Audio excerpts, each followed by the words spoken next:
Now the rap game is becoming worse than the drug game. When was the last time you heard about a drug dealer being killed in the street? I wait. When was the last time you heard about a drug dealer being murdered in the street? These young kids are making more money than their ancestors ever made. These young kids are sitting up there in photos. You see a lot of cash.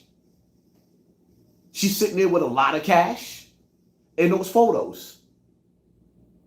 And instead of taking the bag and retreating with it, hiding the bag and getting low because you actually got the bag, you cats are casting spells. At this point in time, I want you to understand something, right? I had to learn as I got older that words are spells. There are spells that's being cast, and you're casting spells on yourself. Do you realize how diabolical it is to go to sleep and to wake up trying to figure out how to make the most creative rhyme on how to kill somebody that looks just like you? You niggas go to sleep and wake up trying to figure out how to kill somebody lyrically that look just like you, going through the same pain you going through, hurting. See, I ain't come up here to front. I'm a reflection of you. You a reflection of me. And I'm not afraid to show my people what I'm feeling. I live a good life. But I got a lot of battle wounds. Growing up in the hood, I'm a POW, a prisoner of war. I had to survive shit that some of you couldn't even imagine and some of you can.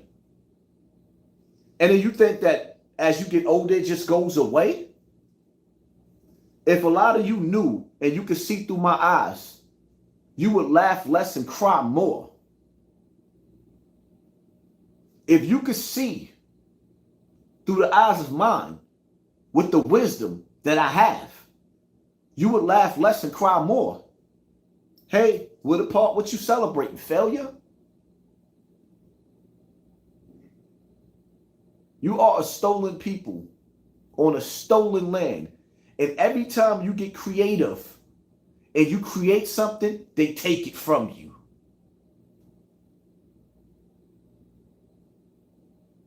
Everybody had to jump out the window and diss academics because he called them hip-hop pioneers dusty. They are dusty.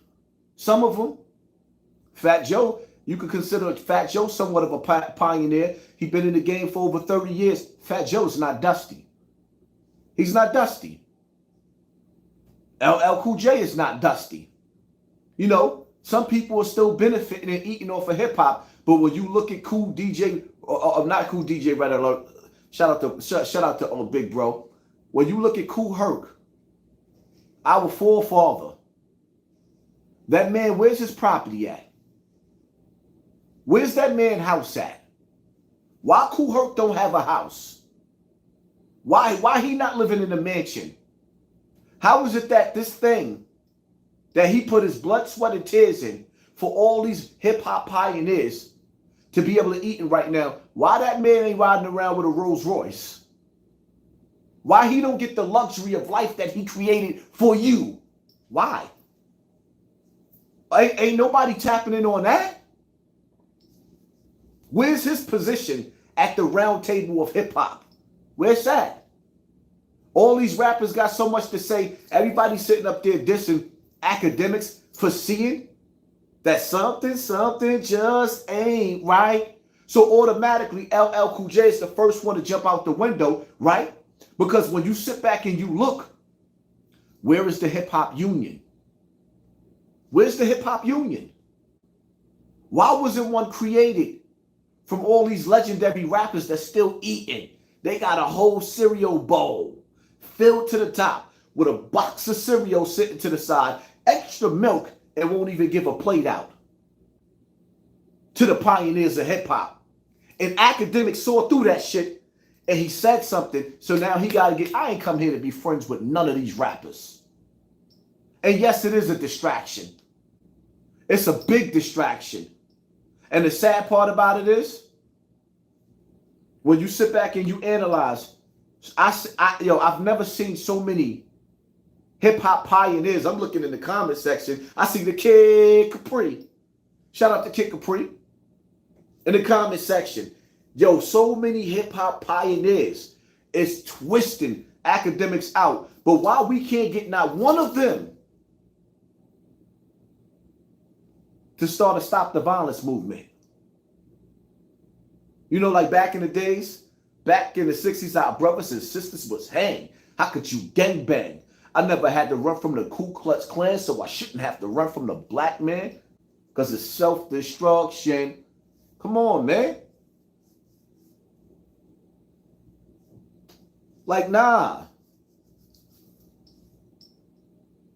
Nipsey Hussle, dead. Young Dolph, dead.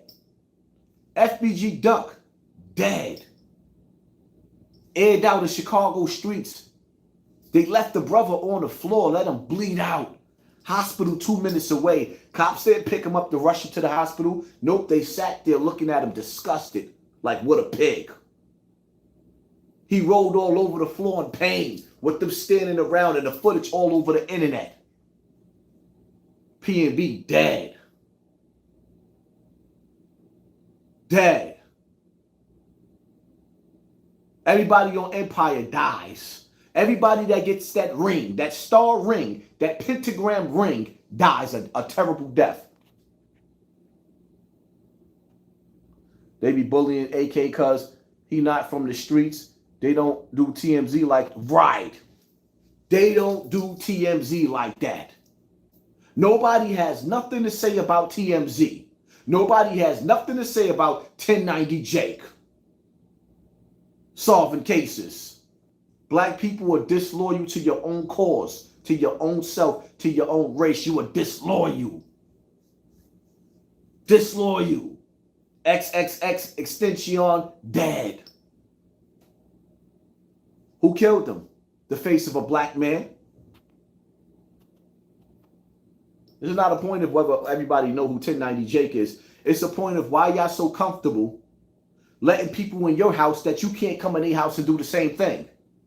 That's my whole thing right there. Why are you so comfortable to let the colonizer come in and control your world? I got love for white people, but I know the line and I know the place that they're supposed to stay in, and I know the place they keep us in. We are restricted for being in a business like that. They don't allow you.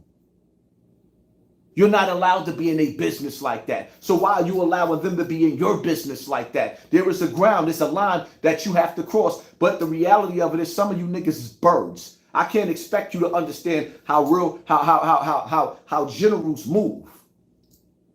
You people are stolen people with no integrity. That's why they be sitting up there talking about black people don't have no culture. No, you know what? We don't have nothing. But the crazy part about it is, me being in Hawaii, last night I was bugging. I'm at the bars, going to certain parties with not a gun on me. Not a gun on me. And it's like, yo, I can actually walk through the streets. I don't have to check in. And I actually feel safe amongst other people. But as soon as I get back to New York and I get to that airport, automatically I gotta have guns at the airport waiting for me. As soon as I get back to the Bronx, I gotta have guns posted up around me. Legal ones for FBI. This is how I gotta move. When I get back to the city amongst my own people, I gotta get gripped up. But amongst these people here, ain't nobody bothering me. I don't think y'all understand, man. It's going to be somebody that looks just like you that kills your son. When your sister crying over that casket, it's going to be somebody that looks just like you on their way to the penitentiary for killing your child. And the crazy part about it is don't nobody give a damn.